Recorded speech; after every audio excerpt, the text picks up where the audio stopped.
जो जय माँ बापा की देख सकते हैं। माँ की इतनी ज़्यादा कृपा है कि एक बार यहाँ पर बिजली इतनी तेज़ी से तड़पी थी। यहाँ पर बहुत डर का माहौल बन गया था।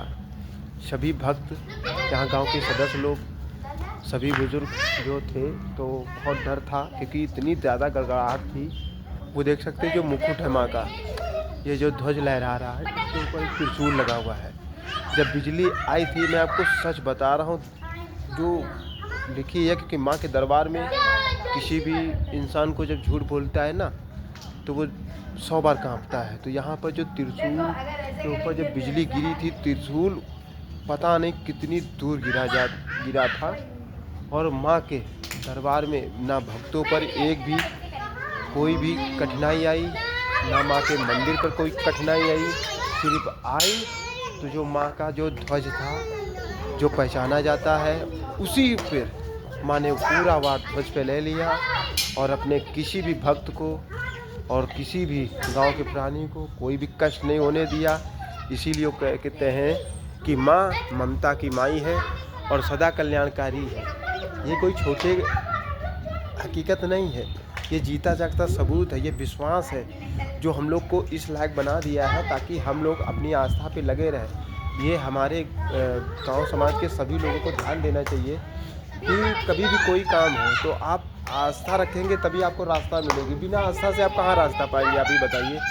लोगों को सुबह उठ के सबसे पहले ईश्वर का ध्यान करना चाहिए, चाहे वो 2 मिनट का हो, 1 मिनट का हो। एक बार ज़्यादा ना तो आप कम से कम एक बार तो नाव ले ही सकते हैं। इतना तो प्रयास आपका बनता ही है। उससे क्या होगी कि आपकी जो मानसिक तनाव होते हैं, जिससे आपका मन इधर उधर विचलित होता है, तो माँ की कृपा से सारे संकट दूर हो जाते हैं। उससे आप कुछ अच्छा सोचेंगे। आपको अगर कोई कष्ट भी आता है तो वो कष्ट आने से पहले ही मिट जाता है। तो ये सभी गांव समाज के जितने भी साथी हैं, उनको सोचना चाहिए और ये सीखना चाहिए कि जब माँ की कृपा है, क्योंकि माँ तो सारे संसार की है, वो छोटे बड़े जीव जंतु मानव दानव सबकी।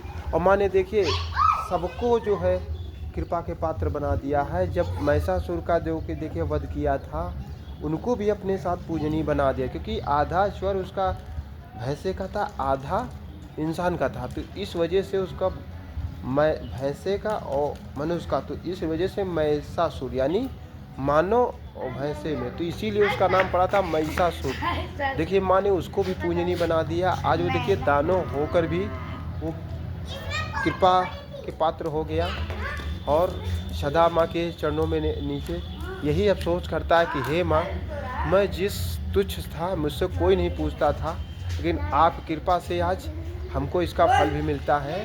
तो जब भी देखिए माँ का पूजन होता है, माँ शेरा वाली का, तो उसके नीचे देखिए महिषासुर को पाया जाता है। तो इसी वजह से, और माँ ये कहती हैं कि मैं भेदभाव किसी में नहीं रखती हूँ। कोई भी जीव जंतु मानव दानव पेड़ पौधे, कोई भी जीव में जितने भी चीज़ें आती हैं, अन्य संसार में कोई भी हो, तो हम इंसानों को तो इतनी समझ है तो हर चीज़ करनी चाहिए।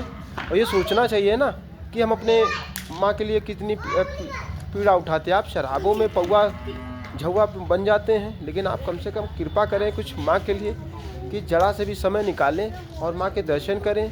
अगर आपसे ज़्यादा नहीं हो सकता, 1 ही रुपया आप दान कर दें, समझ लीजिए कि आपके जीवन की लाइफ बदल जाएगी। देखिए माँ के दरबार में कितने बच्चे और भक्त सब आते हैं। माँ सदा खुशहाली रखती हैं पूरे परिवार का, गांव का, समाज का, सभी अन्य संसार का। देखिए यहाँ कितने बच्चे खेल रहे हैं, देखिए छोटे बड़े सभी। देखिए कितने बच्चे जो यहाँ पर दिन रात खेला ही करते हैं। इसी वजह से हम कहते हैं कि अच्छी सोच रखोगे, अच्छे विचार रखोगे तो अच्छे बने के रहोगे। चाहे आपकी ज़िंदगी में कभी भी कितनी कठिनाइयाँ आए, आप किसी के सहारे रहोगे तो आपका सहारा ज़रूर बनेगा। आप माँ के सहारे रहोगे तो ज़िंदगी की हर मुसीबतों को आप खुशहाल से, कठिनाई से काट लेंगे। अगर आपके ऊपर कोई भी दिक्कत आती है तो एक आप सहारा हो जाता है कि मैं माँ के सहारे हूँ। तो ये आपको सोचना चाहिए और हर इंसान को माँ के ऊपर विश्वास रखना चाहिए कि माँ सदा किसी का सबका कल्याण करती हैं, चाहे कोई भी हो। तो इस वजह से आप अपना विश्वास रखेंगे तभी आगे बढ़ पाएंगे। जय माँ बापा की दोस्तों, जय मेरे सभी फेसबुक यूट्यूब फैमिली परिवार को। यही सूचित करता हूँ, यही बताना चाहता हूँ कि बदलोगे तब बदल पाओगे, जब बदलोगे तभी बदल पाओगे।